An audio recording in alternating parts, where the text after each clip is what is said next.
me go over to the current iteration, which is the ToneDexter here. This is my own ToneDexter right here. Now, before we talk about this, I want to backpedal some more. I'm a big fan of acoustic guitar pickups. So what was your playing situation before you invented this product? What pickups were you using? What venues were you playing at? What was your experience as a performing musician before this product?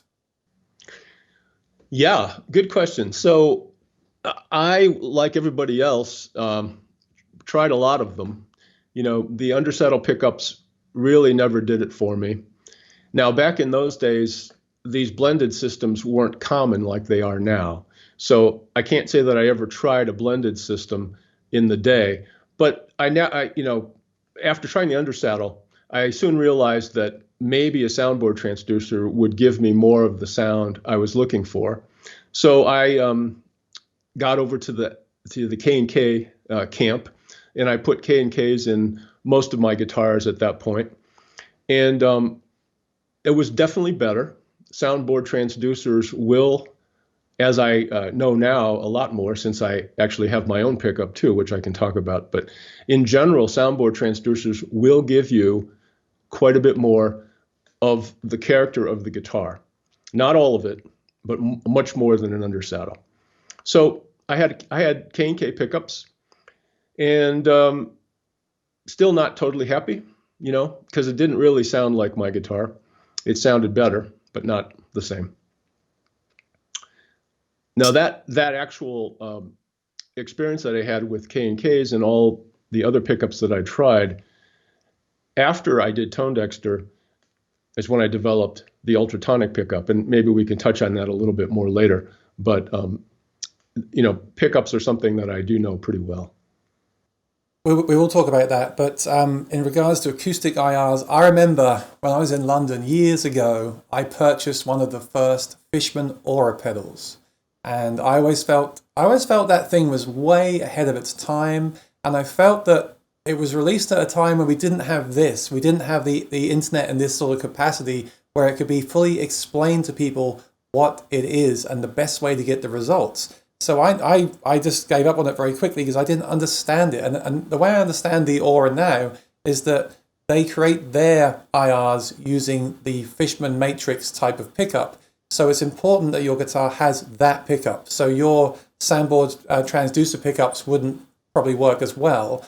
And also the images they make themselves at their studio are for certain guitars. So you have to own, say, an OM28 from Martin with that pickup and then find the best match. I think a lot of people didn't know that, and there was a lot of talk at that time of that sounding fake and phasey and digital. So did you ever try the Aura, and what are your thoughts on what I just said? Yeah, of course I did. And actually, I'm going to backpedal a little bit further than that. So in 2001, there was a paper in the Audio Engineering Society. It was written by the guys from B Band, if I'm not mistaken. And the paper talked about how you could learn the characteristics of an acoustic instrument as seen through the pickup with an external microphone and create an impulse response to represent the difference. So I saw that paper in 2001, and that kind of got the wheels spinning a little bit. And then Fishman Aura came out maybe around 2005 or 6. I can't recall now exactly. Larry Fishman, if you're listening, I'm sure you could chime in and let us know. But I did buy one. I had one of the original boat anchor versions. And, I could see what it was doing. And having had read the paper, the wheels were still spinning. And I realized actually fairly soon that the fact that it wasn't made for your instrument with your pickup was something that limited how far you could go with it. I went so far as to send in files to Fishman and have them create custom images based on the files I sent. And then, I tried those out, and yeah, much better. But still, I wasn't happy with how far I could take it that way.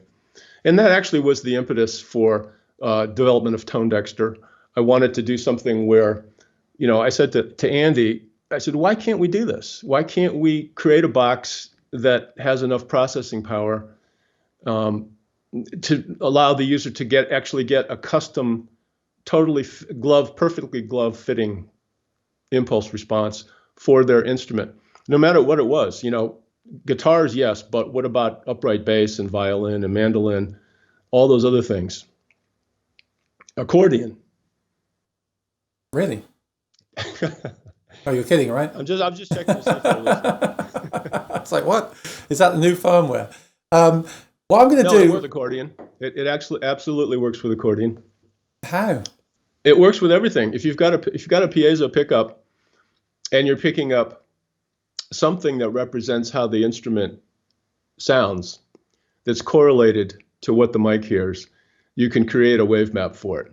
That's awesome. I've done it on pianos. I've done it on, believe it or not, snare drums. I've done it on everything. And for the most part, it works.